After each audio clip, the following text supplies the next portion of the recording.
Meus caros, vamos à série Casamento, Divórcio, Segundo Casamento. Nessa oportunidade nós vamos falar sobre as violações do casamento.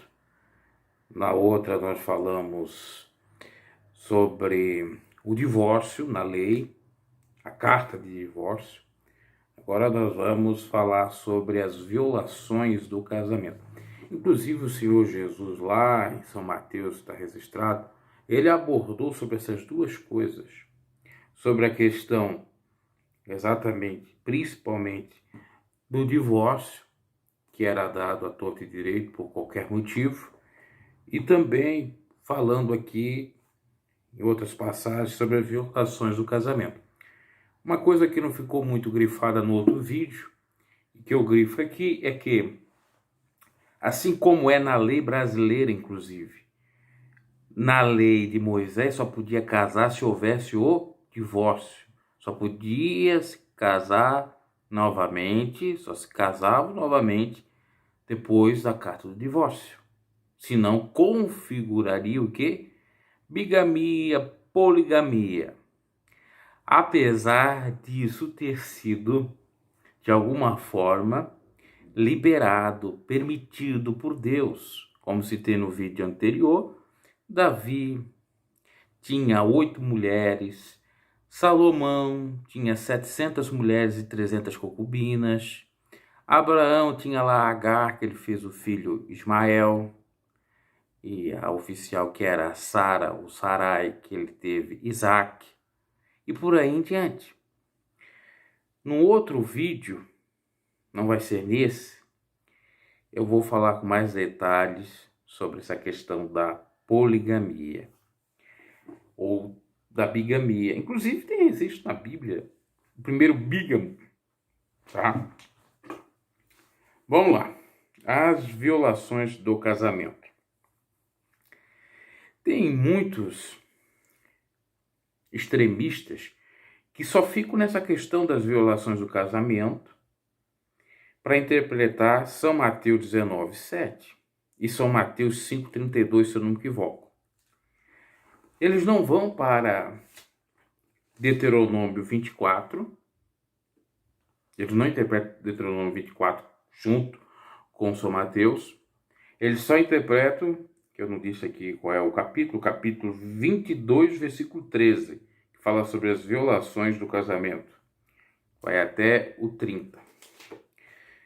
Isso é um grande problema, que causa um estrago, muita briga e muita dissensão. É óbvio que a gente deve dizer aqui de antemão que Deus, no início, ele fez casamento para ser monogâmico, o casamento para ser heterossexual e o casamento para ser vitalício até que a morte os separe. No entanto, existe, como vimos já em Deuteronômio 24, exceção a essa regra. Ok? E as pessoas ainda não pegaram essa verdade. Tá? Vamos lá, Deuteronômio 22, versículo 13, as violações do casamento. Se um homem casasse, depois deitar-se com a mulher rejeitada e falar mal dela e difamá-la, dizendo, casei-me com essa mulher, mas quando cheguei a ela, ou seja, foi para copular, descobri que ela não era virgem. O pai e a mãe da moça trarão aos líderes da cidade, junto à porta, a prova da sua virgindade. Então o pai da moça dirá aos líderes, dei a minha filha em casamento a esse homem, mas ele a rejeita. Ele também difamou e disse, descobri que a sua filha não era virgem, mas aqui está a prova da virgindade da minha filha. Então os pais dela apresentarão a prova aos líderes da cidade, e eles castigarão o homem. A aplicação a ele a multa de 100 peças de prata, que serão dadas ao pai da moça, pois aquele homem prejudicou a reputação de uma virgem israelita, e ele não poderá divorciar-se dela enquanto viver. Não poderá nem dar carta de divórcio, por qualquer motivo, porque ele falhou. Ele disse que ela não era virgem e era virgem, tem que ficar com ela. É com base nessa argumentação aqui, nesses versículos, do 13 até o 30 do capítulo 22, que no Brasil nós tivemos, na época do Código Civil de 1916, o pagamento do dote. O que era o pagamento do dote? O homem que desvirginava, desabrava uma menina, ele tinha que pagar uma multa, porque ela era séria, ela era virgem. E se não casasse, então, era maior a multa. Já casando, pagava a multa. Ou talvez a multa era menor se casasse. Mas se não casasse, tinha sim isto. Teve um caso na minha própria família, né? Eu posso dizer até minha própria mãe, que ainda vigorava o Código Civil de 1916, porque o atual é de 2002. E quando a mãe foi atrás de direito de alimentos para mim quando eu era criança, o advogado da minha mãe disse o seguinte: olha, você tem direito ao dote. E ali houve um acordo, meu pai concordou em dar o alimentos, um salário mínimo pelo menos, uma pensão. E ele até no começo não queria dar. Aí o advogado da minha mãe disse, e até o advogado dele concordou: olha, fica quieto aí, porque se ela quiser exigir o dote, ela exige. Porque ela era virgem. Meu pai, né, com aquela exatamente reflexão dele, aquele pensamento dele, não era virgem, mas era assim. Que o homem nunca admite as coisas, né? Então, mas tinha essa figura, agora não tem mais no Código Civil, né? Não importa, porque na realidade isso é herança de religião, do judaísmo, que tem muito no catolicismo. Vamos lá, histórias aí. E tem a ver com isso aqui. Inclusive, já eu vou dizer o que a minha avó dizia, que também tem a ver com isso aqui. E que muitos não compram isso, né? Essas passagens. Depois diz que eu sou cristão, eu sou judeu, eu sou isso, eu sou aquilo, eu creio em Deus. Ah, bom. Não vou julgar, mas vamos lá, vamos seguindo aqui. Então aplicarão a ele a multa de 100 peças de prata que serão dadas ao pai da moça, pois aquele homem prejudicou a reputação de uma virgem israelita, e ele não poderá divorciar-se dela enquanto viver. Se, contudo, a acusação for verdadeira, aí já é outra coisa. Tem a ver mais ou menos com o dote. Se fosse comprovado que ela era virgem, tinha que dar. Se não fosse, aí poderia ser má fé dela também na legislação brasileira. Ok, meus caros, antes de nós prosseguirmos, deixe seu like, compartilhe o vídeo. Se contudo a acusação for verdadeira e não se encontrar prova de virgindade da moça, ela será levada à porta da casa do seu pai, e ali os homens da sua cidade a apedrejarão até a morte. Então, pena de morte por lapidação, se realmente ela não era virgem quando casou. E aí entra o que a avó me dizia, que na época dela, para casar, a moça tinha que ser virgem. Os homens não queriam. Não poderia nem ser compromissada. Não poderia nem ser beijada. Tinha que ser pura em tudo para o homem casar. Isso nós estamos falando da década de 1940 no Brasil. Porque minha avó com meu avô casaram em 1900, pela lógica aí, 42. Se eu não me equivoco, foi antes. Deixa eu fazer o cálculo aqui, 39, é 42. Isso deve ter ocorrido aí com seu avô, com a sua avó, com seu bisavô, né? Com os nossos antepassados.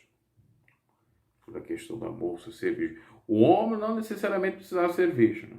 Poderia dar suas escapadinhas e às vezes se esconder e tal. Isso eu estou falando do Brasil. E outros países que seguiu isso na época, mais de 70, 80 anos atrás. Ela cometeu um ato vergonhoso, de não ser virgem quando casou, em Israel, prostituindo-se enquanto estava na casa do seu pai. Então tem que eliminar o mal do meio de vocês. Se um homem for surpreendido deitado com a mulher de outro, aqui já é caso de adultério, os dois terão que morrer, o homem e a mulher com que se deitou. Elimine o mal do meio de Israel. Ok, que até eu concordo, né? Concordo entre aspas, né? Apedrejamento, né? Não concordo com apedrejamento. E isso aqui tem a ver com aquilo que Jesus falou para a mulher adúltera. Eu não te condeno ao apedrejamento, mas vai, não peques mais. Nesse contexto que ela foi pega adulterando com homem casado ou homem prometido, tá? E aí era digna de apedrejamento, a própria prostituição em si, no caso. Mas os homens também faziam, eram os homens também sendo presos. Ou melhor dizendo, não é preso, no contexto de serem mortos por apedrejamento. Se numa cidade um homem se encontrar com uma jovem prometida, aí vem a promessa de casamento, que não é o casamento. Como a própria Maria estava prometida em casamento para José, não é casamento. É uma outra confusão que eles fazem. Em Deuteronômio 22, do 13 ao 30, fala-se de casamento, de virgindade, fala-se de adultério, fala de promessa de casamento. Já em Deuteronômio 24, fala de divórcio. Isso na lei, que depois vai respingar na graça. Se numa cidade o homem se encontrar com uma jovem prometida em casamento e se deitar com ela, leve os dois à porta da cidade e apedrejam-nos até a morte. Se o homem encontrar uma cidade com uma jovem prometida, é para os dois serem mortos. Claro que aqui tem olha só, aqui tem a regra, mas tem a exceção à regra já. Nós vamos ler no outro versículo. A moça, porque está na cidade, não gritou por socorro, o homem, porque desonrou a mulher do outro homem, elimine o mal do meio do divórcio. Olha só que interessante, né? A mulher que estava sendo abusada porque não gritou que estava sendo abusada, porque se gritasse ela não seria morta. É a mesma situação que acontece aí no Brasil. Eu fui vítima. Tivemos aí o caso do dono das Casas Bahia. Eu fui vítima, fui aliciada por sexo. Eu fui estuprada, não sei o quê, não sei o quê. Por que ela não gritou? Por que ela não denunciou antes? Se não denunciou, se não gritou, porque naquele momento consentiu. Claro que cada caso é um caso, não quero misturar as coisas. Tem casos assim que eu estou dizendo, tá? Não estou dizendo necessariamente o caso das Casas Bahia de todas as moças, mas vai saber se não tem um caso assim, como eu disse. Ali mesmo. Se, contudo, o homem encontrar no campo uma jovem prometida em casamento e a forçar, somente o homem morrerá. Não façam nada à moça, pois ela não cometeu pecado algum que mereça a morte. Esse é o caso semelhante ao daquele que ataca e mata o seu próximo. Pois o homem encontrou a moça virgem no campo, e ainda que a jovem prometida em casamento gritasse, ninguém poderia socorrê-la. Sim, ele forçou. Então também tem esse caso. Se tem gente e a moça não grita, ela consentiu. Se a moça está num campo deserto, mesmo gritando ou não, ela não tem culpa, porque ele forçou ela. Tem um caso de consentimento e o caso de abuso. Pena para o consentimento é os dois mortos, e a pena do abuso é só para o abusador, né? Se o homem se encontrar com a moça sem compromisso de casamento e a violentar e eles forem descobertos, ele pagará ao pai da moça 50 peças de prata e terá que casar com a moça, pois a violentou. Jamais poderá divorciar-se dela. Nenhum homem poderá tomar por mulher a mulher de seu pai, pois isso desonraria a cama de seu pai. Aqui é a questão da madrasta, que não pode. Aí vem o outro tipo, né? Se ele violentar uma moça que não era prometida, que não era casada, ele tem que casar com ela e pagar uma multa. Então era assim a questão das violações do casamento que se tratava na lei. Vamos recapitular? Virgindade, a moça que era virgem e fosse difamada pelo cônjuge, dizendo esse cônjuge que ela não era, ele seria penalizado com multa. Se fosse verdade, essa moça iria o que? Ser apedrejada. Sobre a questão de prometida em casamento, Se teve consentimento, ambos mortos. Se foi abuso, só o abusador que sofre. Se for casada, mesmo modo. Consentimento, e se for abuso, só o abusador sofre.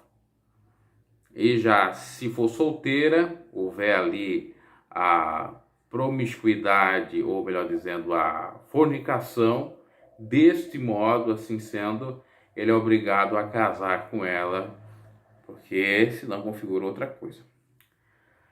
Olha, aqui daria para fazer uma live grande com esses assuntos todos, mas eu vou cortando em recortes e em outros vídeos eu vou falar mais sobre cada ponto que deve ser analisado.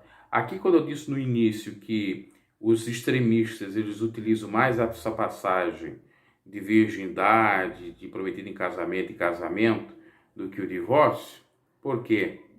Ele faz a associação do seguinte: aquela passagem de São Mateus 19, 7 e Lucas 5,32 aplica-se nessas questões aí de abuso, de fornicação, de mulheres prometidas em casamento.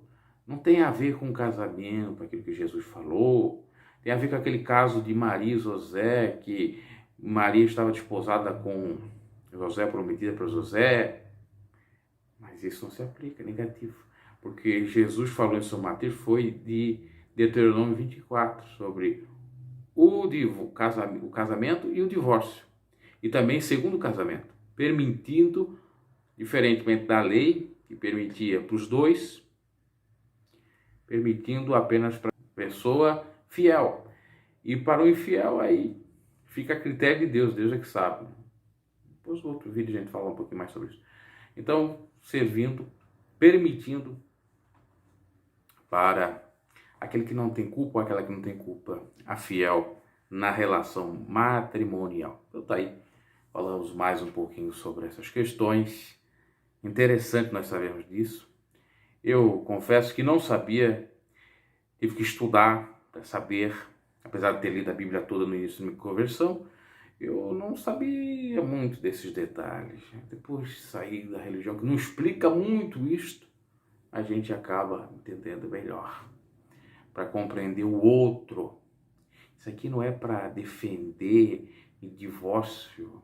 Depois eu vou falar nos outros vídeos. Acompanhe os outros vídeos antes de julgar, tá? Vamos falar de todos os versículos que falam sobre casamento aqui no canal Divórcio e também Novo Casamento. Abraço e até a próxima.